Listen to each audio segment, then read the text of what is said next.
guys, welcome back to my channel. So for today's video, I decided to kind of do like a story time kind of video, talking about my path from high school to pharmacy school. So I've had a lot of people on my channel ask kind of what's your path, how'd you get into pharmacy school, or am I too old to go to pharmacy school? Is it too late? And I just kind of wanted to share my story because I've taken a very non-traditional path to get to pharmacy school.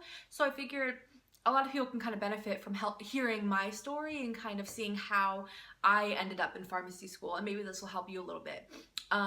So yeah, without further ado, here's my story. I graduated high school in 2007. I know, I'm an old woman. That was literally almost 10 years ago, which is really nauseating to think about, but 2007. So in high school, I wanted to be a doctor. That was all I wanted to be. That's all I cared about. You couldn't tell me to do anything else. I wanted to be a doctor.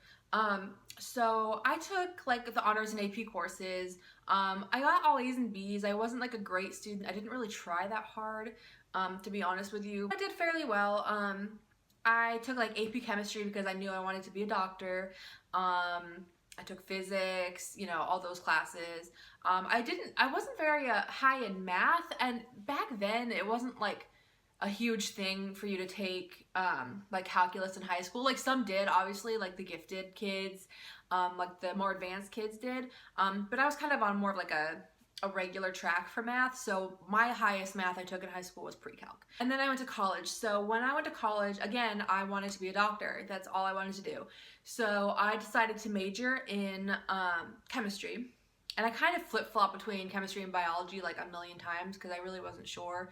I thought that biology was a better major for pre-med, but then I hated biology. I really wanted to study chemistry because I like it better. I didn't research like admissions requirements and stuff. I just kind of thought like, oh, I need to have a biology major. I'm going to be a doctor. You can have whatever major you want as long as you meet the prereqs. I didn't look into that, but make sure you're aware of that if you're in college. A few years through, I was struggling. Like, I really didn't know how to study because in high school I never really had to be honest with you.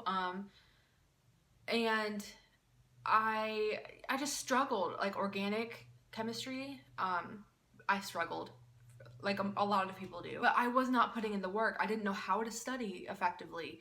I would like read the textbook, but that didn't do anything. You have to practice, you have to put in the effort and learn it, and I wasn't doing that. I think I was just burnt out, and I never took a break between high school and college, and I didn't know how to study. And I got really frustrated because my grades were not good in college, and I was like, you know what? Like, I'm not gonna get into a medical school. Like, my grades aren't good enough. Which actually, looking back, they weren't as bad as I thought they were. But I'm such a perfectionist that I was like, oh my god, I'm not gonna get in anywhere. Like, why bother? So my mom and my sister were both in the school system. My mom works in the office at a school, and my sister was becoming a guidance counselor. She ended up being a teacher at the elementary school level. But they were like, well, why don't you go into teaching? They're like, all you have to do is take the education classes. You already have a chemistry background, so you can become a chemistry teacher easily. So I was like, oh, okay, I guess so. Like, I'm not gonna be a doctor at this rate I'm going. I might as well graduate, start making some money, and maybe figure out what I want to do later, or apply to medical school later, after I've kind of allowed myself to get out of school for a while. I graduated from college in May of 2012. Couldn't remember. May of 2012. Started working as a teacher in August of 2012. I taught standard and honors chemistry. I taught forensic standard and honors chemistry.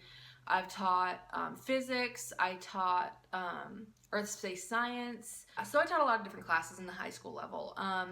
And every year, honestly, got worse and worse. And I think I'm not going to go into the state of education in our country. That's a whole separate video. If you're an American and you know anything about education, it's not pretty right now in America.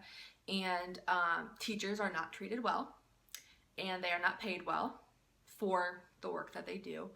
And I was treated horribly by many different entities, students, parents, administration. It was just awful. I was miserable. I hated going to work every day. I would literally sit in the parking lot and like choke back tears because I didn't want to go into the building. It was bad. And I was like, I cannot do this the rest of my life. I need to figure something else out, you know? And so I didn't really know what to do. I tried to go to grad school at one point for, I don't even remember what for, and wasn't into it. And then finally my boyfriend was like, well, why don't you go to pharmacy school? Because one of his friends had a friend who went to pharmacy school and, you know, loved it. And I was like, yeah, people said that to me back when I wanted to be a doctor, but I was like, no, doctor, doctor, doctor. And, you know, I never thought about it. So I looked into the requirements to go to pharmacy school because I knew nothing about it. And I was like, oh, I've taken most of these classes. Then I was like, well, there's no schools in my city.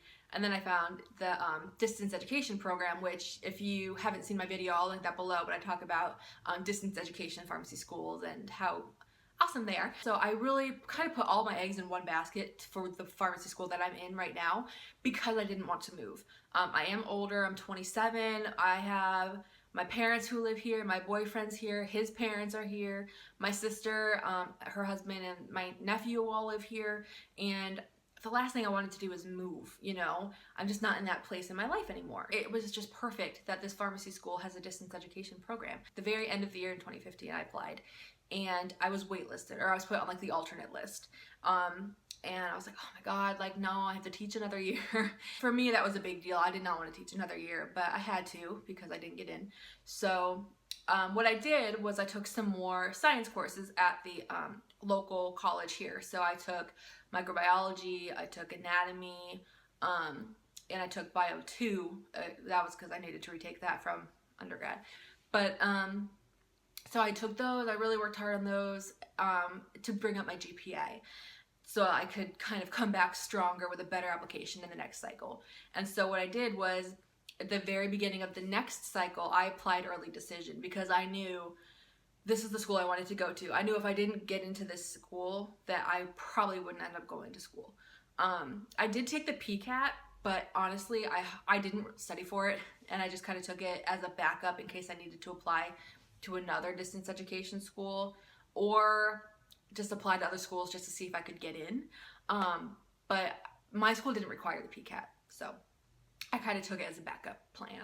So I did early decision for this school, got an interview, got accepted.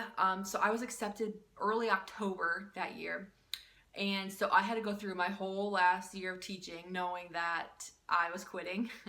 So needless to say, I didn't put in a lot of extra effort at my job. I just kind of did what I had to do. I went through the motions, I taught the content, and I didn't stay after.